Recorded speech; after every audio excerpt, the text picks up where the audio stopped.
everyone, and Nick here with another edition of Fanfiction Friday. I'm sorry for the long wait, I have been busy, but we're here with another fanfic by TheAlmightyUltimix. This is one called The Marks Which We Bear. It's a Phineas and Ferb fanfiction.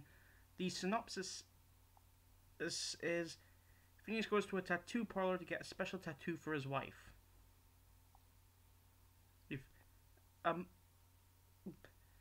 Like with all the others, I have read this before. It is a really good one.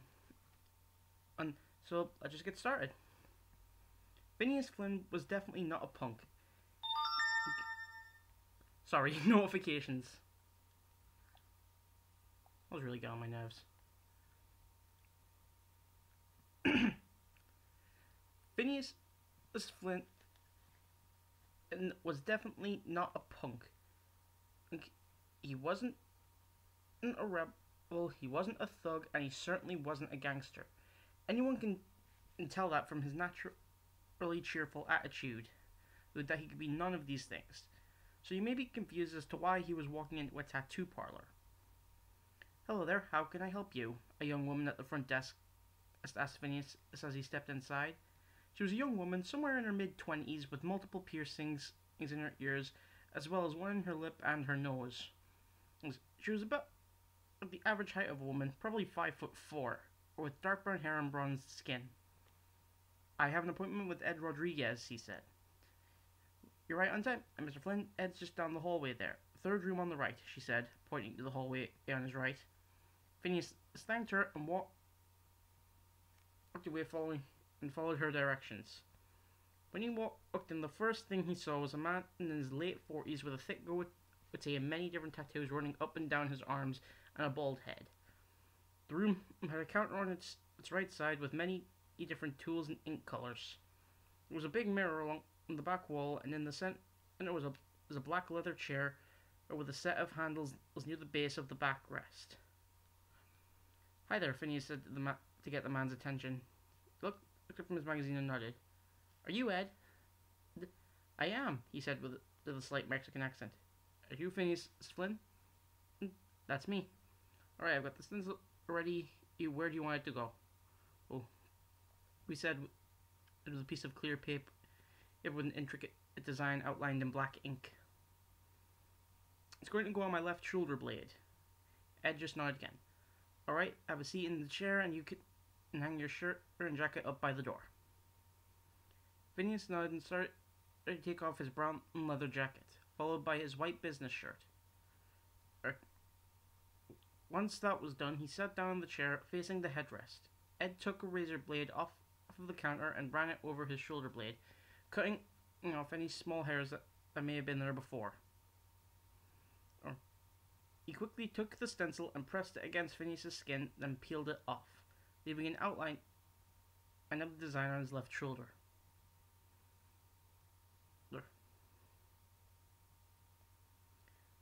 A few seconds of silence passed before he heard the sound of the needle powering up. Phineas took a deep breath in to help steady his growing nervousness. "Alright, I'm going to start with the stenciling first. Fair warning, it's going to hurt anytime you're ready." Phineas took another couple deep breaths before giving him the go-ahead. "You're certainly right about one thing. It sure did hurt." Phineas grunted, but kept his jaw clamped shut. After all, it would be worth every bit of pain in the end. "So, Mr. Flynn, if you don't mind me asking, how'd you come up with the design?" Ed asked, not taking his eyes off his work for a second. "Well, it's a symbolic thing. My wife and I are going to have a baby, so I wanted to get something relating to that. It's a Hamish hand, a common symbol for protection, and it's used a lot in Hebrew jewelry. Since my wife is half Hebrew and our child will be too, I took the design and replaced the eye in the middle with a picture of an angel that represents my wife and a smaller angel that represents our daughter. So the whole thing is supposed to represent me as a symbol, and they're the ones I'm going to protect," he said, his voice strained and betraying the amount of pain he was in. Ed slightly nodded his head. "So you're having a kid, huh? Congratulations," he said. "Yeah," Phineas smiled despite his discomfort. "We're expecting her in early June. You picked out a name for her?"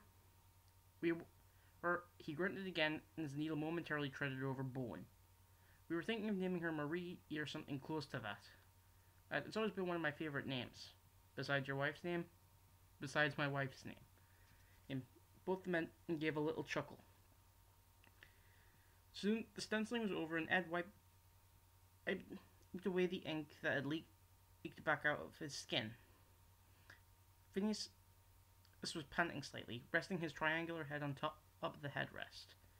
The entire area resonated with a dull, throbbing pain. Ed simply let Phineas rest for a minute before he switched needles. "We've got some pop in the back if you'd like." "Sure," he said. Ed quickly got up and walked out, leaving Phineas alone. The adult inventor let his mind wander in the hopes that would help distract him from the pain. His mind quickly wandered to the thought of his wife. He briefly wondered how she'd react to him getting that tattoo. She was going to be surprised when she found out, that was for sure. Phineas thought back more to about 5 months ago, when Isabel had called him into the living room of their house, a nervous and excited look on her face. That was the night he found out she was pregnant. That night was definitely one he would never forget. He thought back even further, back 3 years to his wedding day. They held it in the Danville church. Almost everyone in the tri-state area was there to celebrate the wedding. He had been nervous as hell. Doubts kept flying through his head to the point where Ferb had to literally smack the sense back into him. The wedding went off without a hitch. Isabella came down the aisle looking like an angel in her wedding dress. Phineas smiled blissfully as he continued to reminisce. But before he knew it, Ed returned with his soft drink.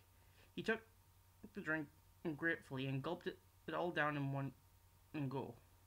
As soon as Ed was ready, he went to work on Phineas's tattoo again. The coloring part wasn't nearly as painful as the stenciling. It almost felt like someone was pinching his skin in between their nails.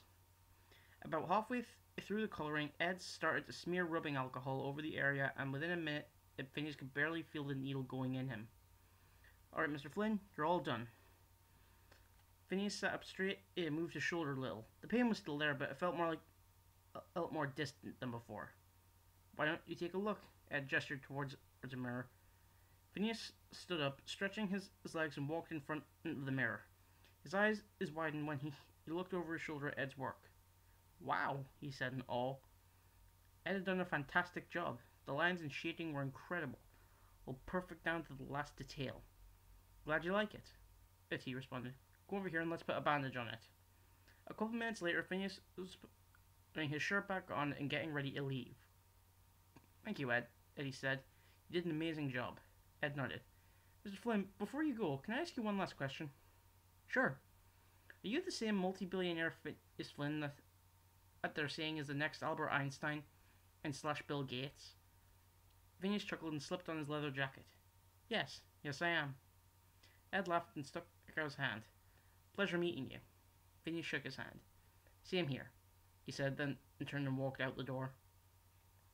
And that does it for the Marks We Bear. That was a good one. It's interesting to see a character like Phineas from Phineas and Ferb getting a tattoo, but if he was ever to get one, if he was like a real person, it seems like that would be the reason why he would get it. But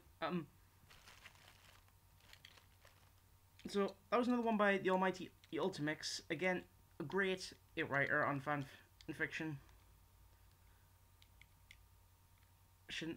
Let me be honest, I'm actually running out of fanfiction to read. I think I only have about 2 more from TheAlmightyUltimix, and then I don't have any others. But I'll try if I get more. Or I'm planning to do about 20 episodes for season 1 of Fanfiction Friday, then take a break, find some more, and start season 2. If this series seems successful enough, and if people enjoy it. Yeah, so I hope you guys enjoyed this episode. But don't forget to like, comment, and subscribe, and I'll see you next time. Bye.